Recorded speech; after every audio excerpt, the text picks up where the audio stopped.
So we have to start. It's 8. Yeah, Are you starting or? we're live streamed, yes. Okay. So I'm going to start the recording. Hi, everybody. For those of you who are joining in, um, my name is Alan Casal from the Society for the Protection of Nature in Israel, and welcome to everybody who's tuning in. We're going to wait a couple minutes to see who else joins us, but meanwhile, we'd love to hear from everybody where you're joining us from. Hi, Zev in Ashkelon, Misha in Los Angeles. You're up bright and early. Welcome, welcome. It's great to see people from the West Coast.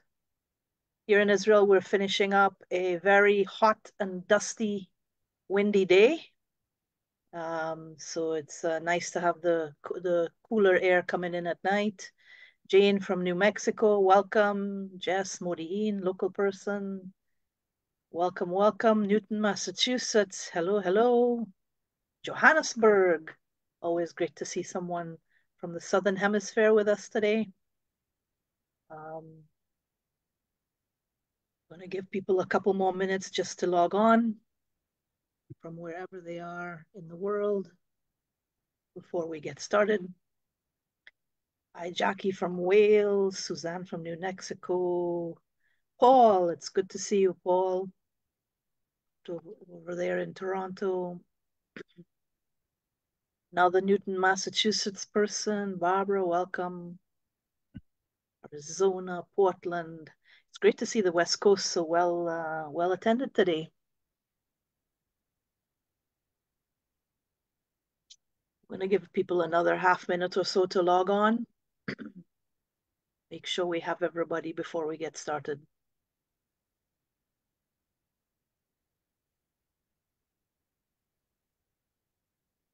Hi, Nancy in Michigan, Harriet in Atlanta, Emek Yisrael. Hello, Lori. I hope everything's well up in the north part of Israel. Shalom from Norway. Good to see you. All right. So I want to welcome everybody, tell everybody good evening, good morning, good afternoon, wherever you're logging in from. My name is Alan Casal. I'm the Director of Tourism for BirdLife Israel, which is part Society for the Protection of Nature in Israel. And I'm filling in for Jay today to introduce our speaker for the day. It's great to see everybody joining us once again. For one of our ongoing series of webinars live from Israel. We are thrilled to have Yuval Dax here with us today. Yuval has grown up in Haganat HaTeva and has been involved for many years now, both as a birder, as part of BirdLife Israel, doing conservation work, but he's also probably best known around Israel and around the world as a fantastic photographer. Yuval has an amazing skill at capturing Israel's wildlife and wild scenery in most amazing ways. So we've invited Yuval here today to give us a visual diary, sort of a year in pictures, what's going on here for the wildlife and nature. And at the end, feel free to send messages through the chat and through Q&A. And at the end, we'll give Yuval a chance to answer any questions that you might have. Once again, it's great to have you all here. We have David in the back office. And before I ramble on too much, let's introduce Yuval and get him started. Yuval, it's all yours. Have fun. Have fun. Thank you, Alan and David. Very excited to be here and show everybody our beautiful wildlife. And let's start. I've prepared a couple of pictures from the last year. Let's start.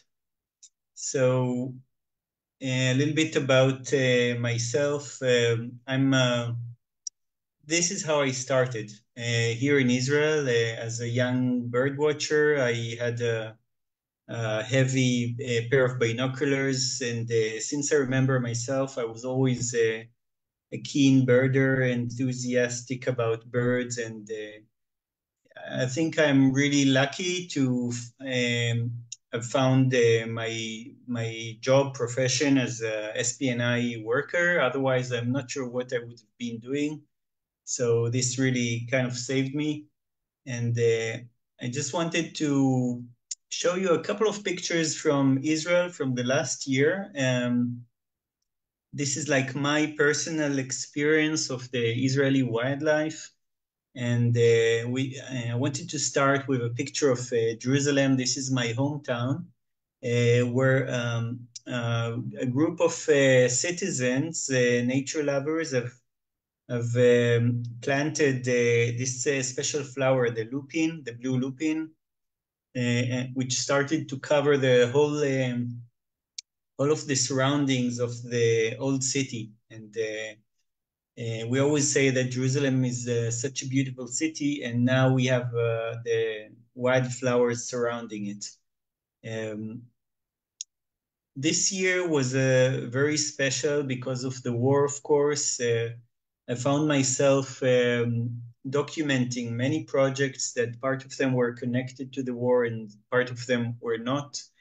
And here, this project was a group of people that were planting wildflowers in one of the settlements that was attacked next to the Gaza border.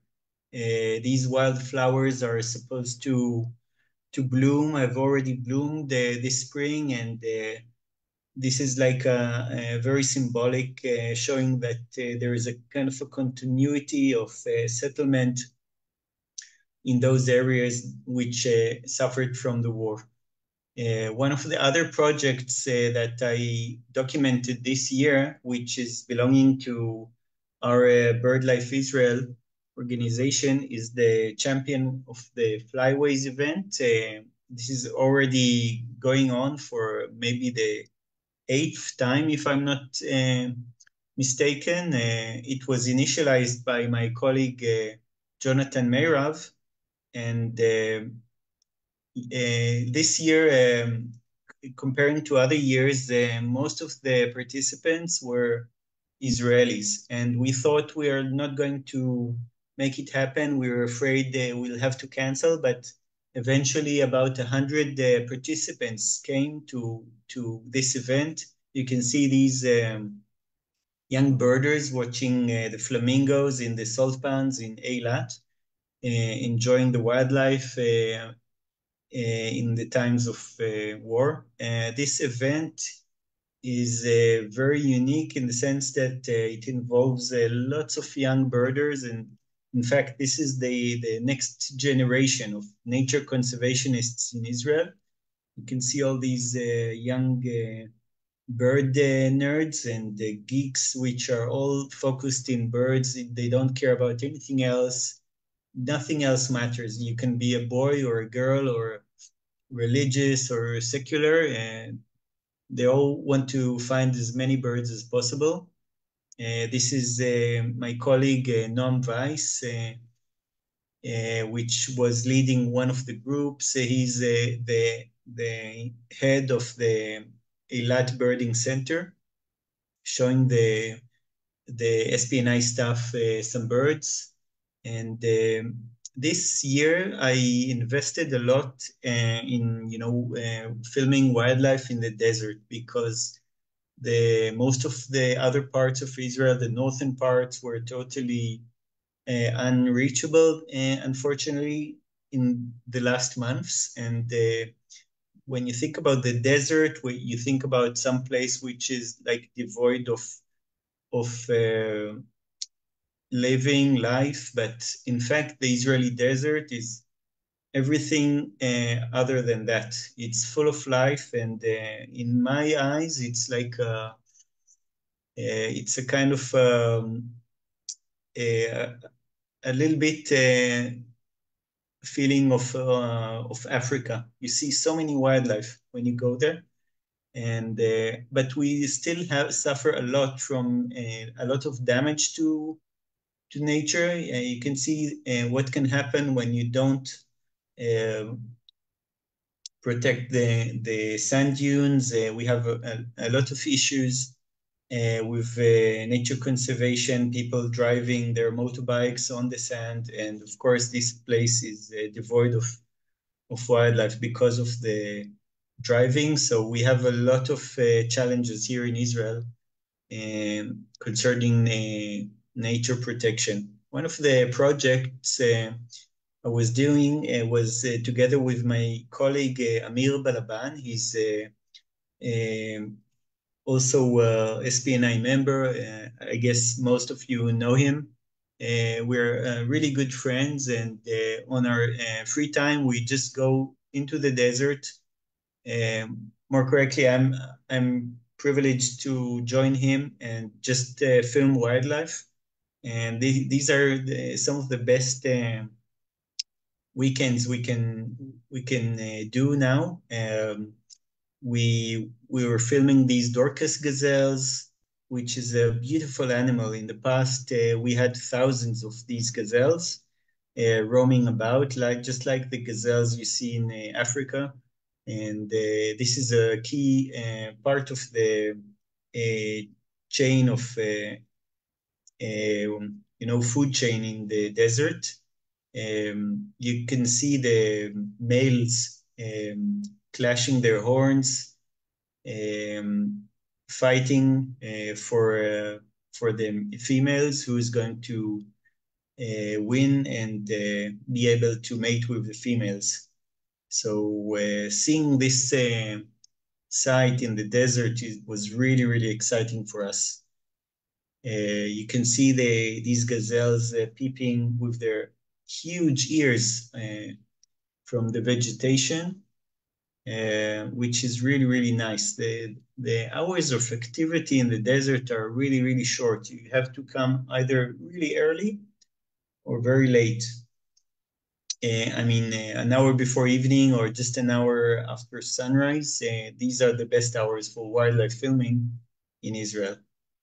Another really, really special bird was the pin-tailed sand grouse. The sand grouse is a relative of the pigeons, in fact, although it doesn't look like a pigeon. And although you would expect the desert birds to be very sandy and well camouflaged, this sand grouse is extremely colorful, and you can see these long feathers, tail feathers. That's why they're called the pin-tailed sand grouse. And we were really surprised to see this special behavior, which we interpreted as a kind of a mating display. This male sand grouse is trying to impress the female. And as far as we know, no one has ever documented such a posture. So we might have found something new in one of these trips to the Israeli desert. Another extremely beautiful bird is the McQueen's bustard, or the Ubara bustard, which is really, really special. It's a big bird, very, very rare in Israel. We have not more than about 50 pairs nesting in the whole of the country. This bird is chased by many hunters around us in the Middle East, and here you can see a male starting its feather display, its mating display in the desert, which is a beautiful sight. These birds are nesting in extremely remote areas on the border with Egypt. So you can see it cleaning its feathers, and we kept on driving, and then we found these hares, these Cape hares, which are amazing animals, just beautiful. It's really hard to find them because they have such an amazing camouflage in the desert. and these big brown eyes, really, really amazing. Another special animal that not many people know, or not many people know it exists in Israel, is the mongoose, the Egyptian mongoose, which is relatively easy to find in Israel along the Mediterranean coast. And these mongoose, they like to hunt um, for insects and reptiles and small mammals and even snakes. And they have a lot of symbolism, and they're mentioned in the Bible and in the Egyptian their mythology. So there's a lot of to tell about them. Another project I was involved in the last year, together with my colleague and friend Emil, was trying to follow the enigmatic caracal. The caracal is one of our last cats, an extremely rare cat found around the Middle East. Caracal means black ears. Here you can see it looking up on a tree, and it's really, really hard to see these animals there. You can compare them to the desert ghosts. You can see maybe traces of this animal, but you will never see it in live. So the only way to know it's there was putting trail cameras. These trail cameras are small cameras that you leave them in the desert, and they are sensitive to movement. They will start working when an animal passes, and this is how you get to uh, and document this amazing animal. So this picture was one of the first stills pictures ever taken of this wild animal in the desert in color, because it's such a rare cat. You can see the huge ears, the huge eyes, and it wasn't so easy following and tracking this rare cat, because whenever I was putting cameras, people were coming to steal these cameras in the desert. This is Israel, and if you leave something unattended in the desert, someone might come and take it to you. And this was one of the last pictures that the camera took of the thieves that came to take one of the cameras. So the camera took its own a picture of its own thieves coming to take it, and this is what the thieves left, just bits of the tripod of the camera. So this is how wildlife filming in Israel looks like. I thought I thought I might give up, but eventually I got a really, really nice picture I liked of the caracal coming and looking at its territory, listening to the night sounds with its huge ears on this tree. And after having the cameras taken and getting lost, eventually I got this amazing picture. So I was really, really proud. And then I found out that another photographer was trying to take the same pictures just on the same area, the same tree, and taking exactly the same pictures.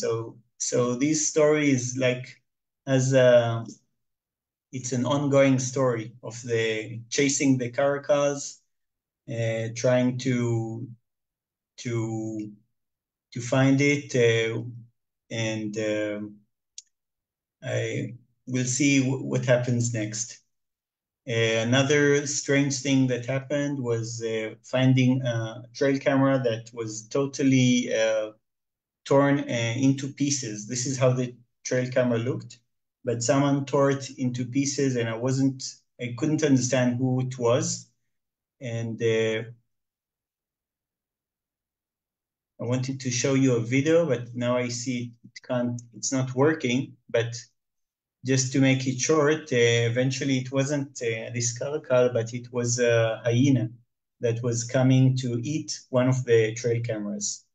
One of the other projects I'm involved in this year and is working with the Nature and Parks Authority wardens. We do a lot of bird surveys, monitoring and surveys in the desert, and I have the privilege to reach the most remote places in our country, these biblical landscapes where the most wild animals live. And one of these creatures is the golden eagle, which I really, really love. Um, we have not more than 10 pairs of golden eagles nesting in the whole of the country. This eagle is extremely rare. In the past, it was very much more common, but due to poisoning and electrification and egg stealing and many other reasons, this beautiful bird is its population is going down, and the Nature and Parks Authority, together with BirdLife Israel, is investing a lot of efforts and money to preserve this beautiful bird. So part of the work is finding the nests of this raptor, and they like to nest in the most remote places in the country, far away from any road, or walking places where you can't even drive. So it's a big challenge finding these birds. And what we do is we we find the nest, and then we put special transmitters on these birds. These are the nestlings of the eagle, and these transmitters help us track the birds and understand all their whereabouts, and we can even understand if they are in trouble and come and save them on time. So this is a huge project with a lot of people involved in it. This is the female nesting, and in 2024, part of the nesting materials nowadays that the eagles bring is like plastic parts. They like to collect these plastic parts because I think they think it's more comfortable or more pretty. So they like to decorate the natural nest with plastics here in Israel. Another project is the monitoring of the griffin vulture. The griffin vulture is one of our biblical animals mentioned in the Bible, in a lot of mythologies, and we have a population of not more than 100 pairs, and we invest a lot of efforts in trying to save this population. Part of the project I was documenting this year was tagging the vultures, putting plastic rings on them. In this way, we can trace these vultures. We tag them, put transmitters on them, and release them back to nature.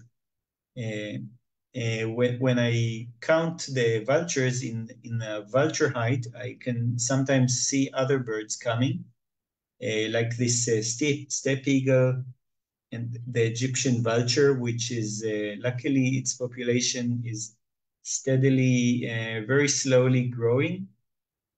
The Egyptian vulture. We have a little bit more couples that are starting to nest in Israel, and I think This is thanks to a lot of efforts being done in the last years. So while doing these surveys, I have the chance to document these amazing raptors flying in our in the skies of our desert. Um, I can also see some mammals coming. Uh, this mammal is the wolf. I'm just checking if there are any questions. Someone asked about the gazelle. So we have the Dorcas gazelle. It's not the Grant and not the Thompson gazelle of East Africa. This is the Dorcas gazelle, which is found only in northern parts of Africa and in the Middle East, Saudi Arabia. So we have a population of wolves in Israel. Again, Israel is one of the best places in the Middle East for watching wildlife and especially these wild mammals. Teams of filmmakers, wildlife filmmakers, when they want to film wildlife in the Middle East, they come straight to Israel. They don't go anywhere else, straight to the Negev desert. And this is a jackal and even a hyena. We have the striped hyena. People think hyenas are a little bit ugly, but I'm sure the mother of this hyena thinks he's beautiful. And people think it's a bit not symmetrical as an animal, but I think it's an amazing creature. It's our biggest predator in Israel.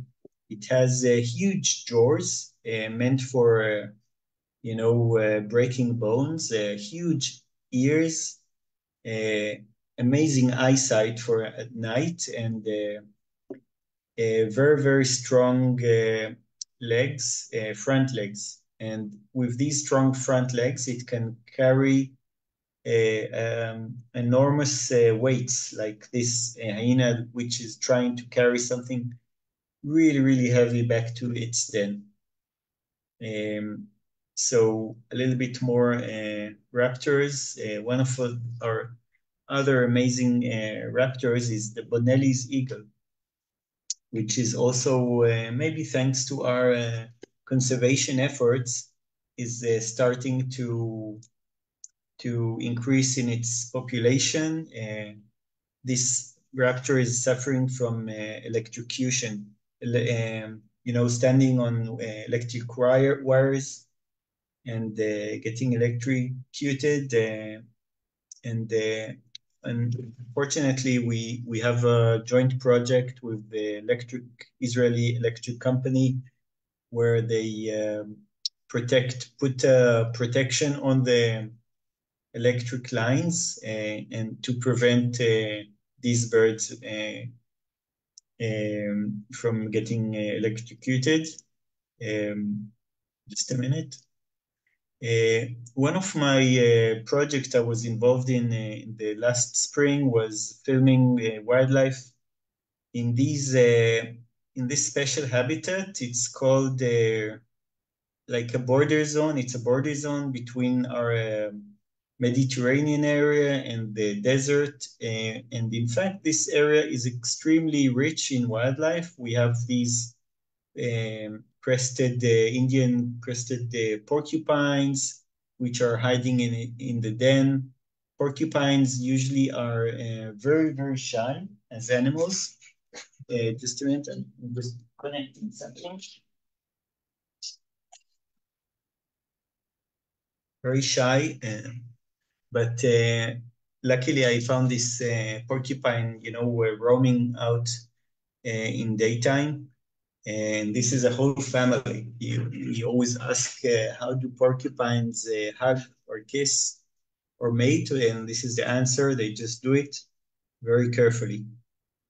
And we also have the mountain gazelles. Israel has the last population of mountain gazelles in the world, not more than 5,000.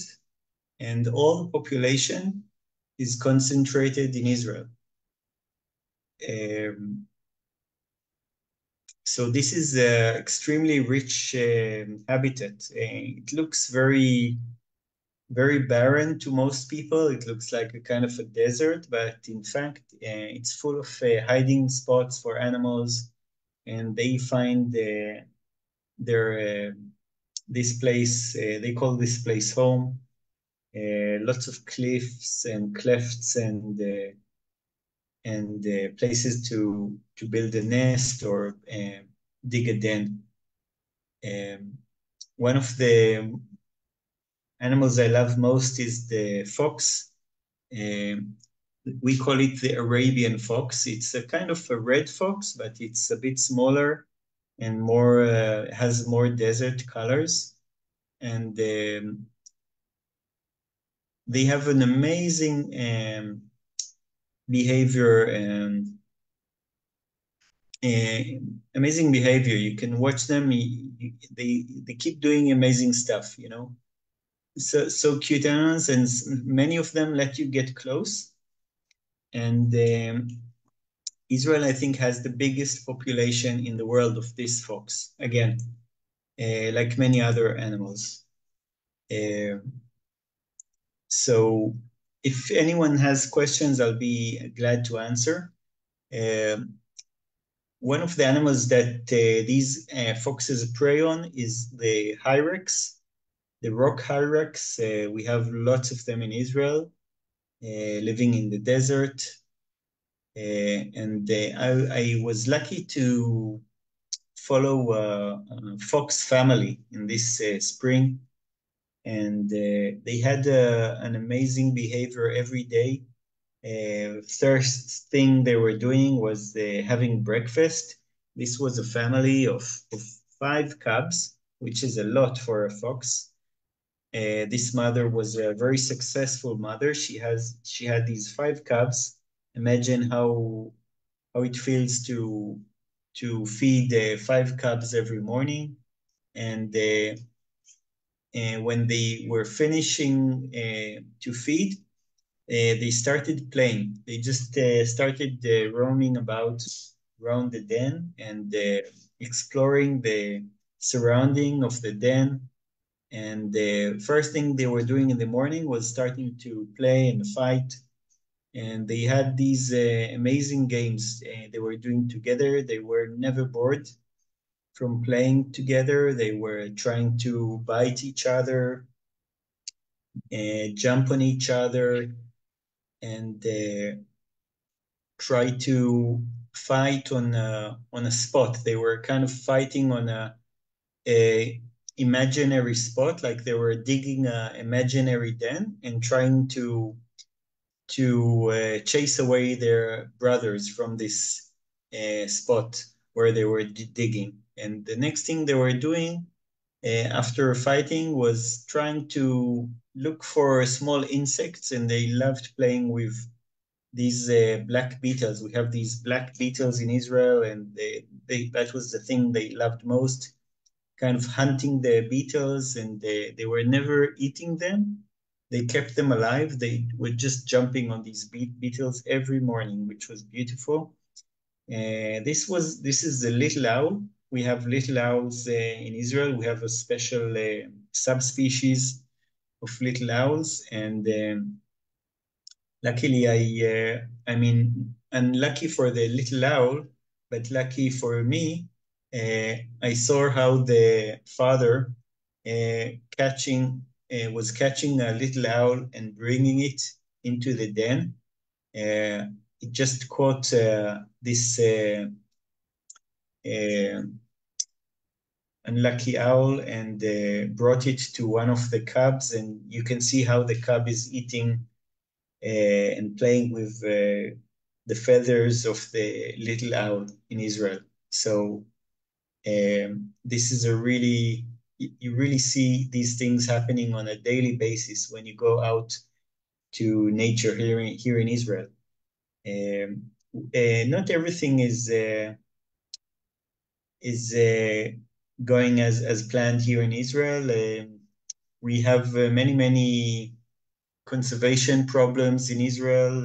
One of the problems is the density of population. together with wildlife. So in Mitzpe Ramon, a city in the middle of the desert, the ibex come and feed on the garbage bins, and you can see this beautiful male ibex just standing inside the rubbish bin and eating whatever he can find. Sometimes they eat even the plastic bags. They think the plastic bag is a food. And of course, they get suffocated eventually from all these plastic parts, and they might die. And this sign underneath on the rubbish bin says, uh, put the rubbish inside the bin, not outside, so the animals can't enter, can't eat it. But this ibex was smarter, and he just entered completely. So I'm almost finished. I'm almost done with this lecture. This time I'll be glad to show more pictures in the future. And you're most welcome to contact me directly. Find me Yuval Dax, and for questions or about the Israeli wildlife or wildlife photography in Israel or abroad, I'll be really glad to answer. And I want to thank especially all my colleagues. Wildlife photography is in Israel is all about working with people. All these amazing professional people from the Nature and Parks Authority and the BirdLife Israel and the Society for Protection of Nature, and just nice people that helped me to find the wildlife. This is another project I was involved in Ma'agan Michael. The wardens, which do an amazing work in the desert, doing the surveys. These are the true heroes which fight every day for nature conservation in Israel. This is from the champions of the Flyway event, celebrating the contest. And this is the team, the SPNI team coming to participate in the champions of the Flyway event. So I think I want to end with like a optimistic view of Israel. We have a lot to protect here. We have an amazing wildlife, and I'll be glad to answer any questions if anyone has any. And thanks for listening.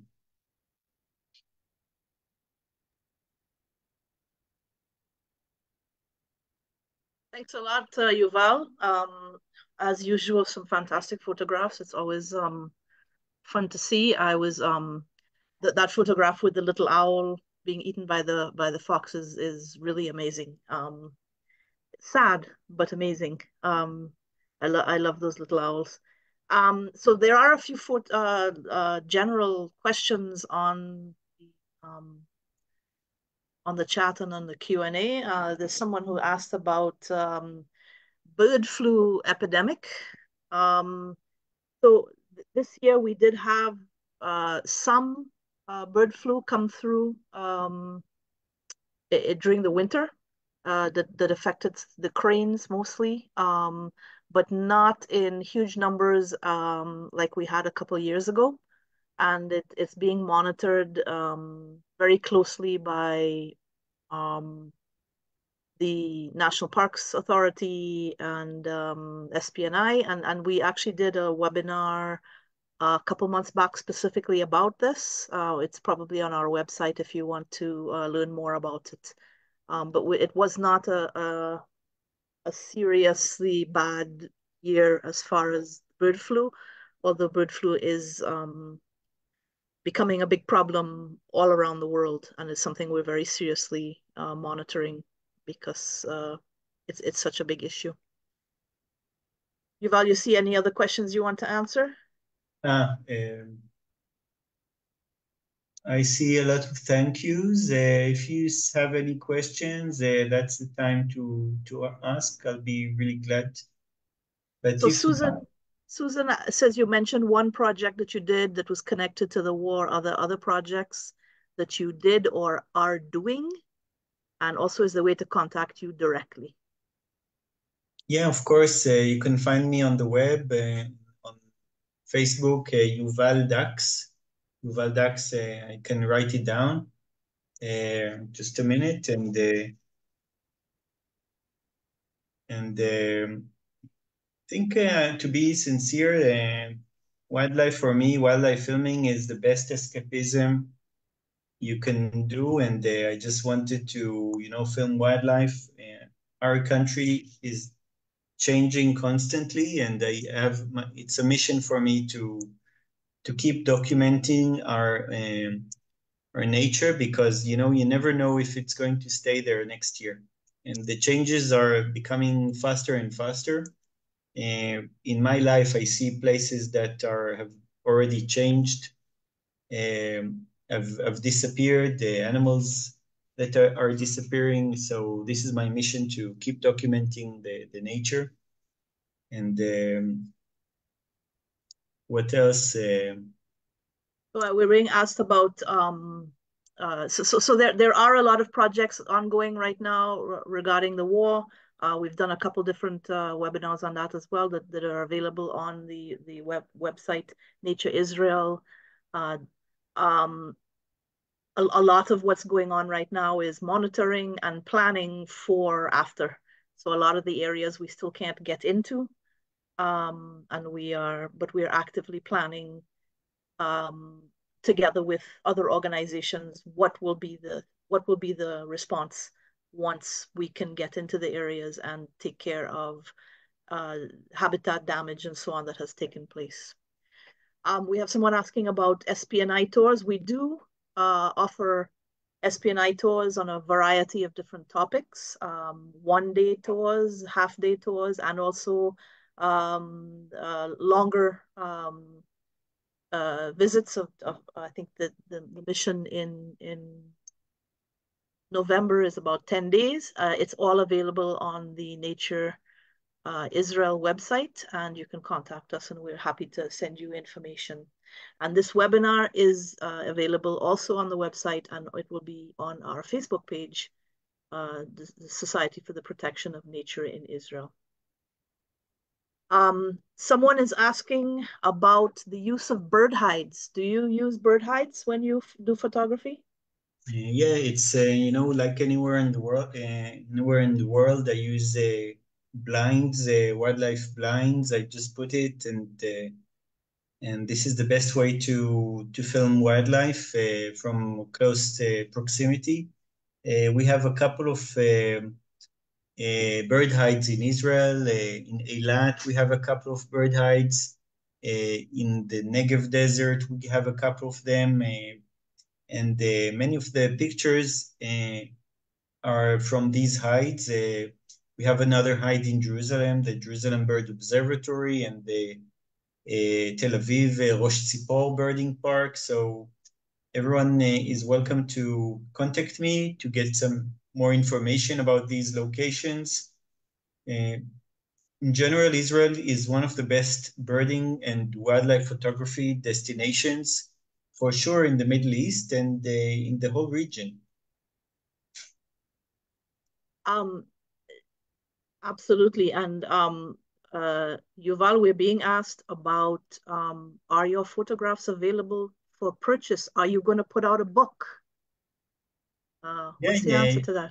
you gave me an idea. Now you gave me a challenge, and I think one day I'm going to. I feel I've already, only started.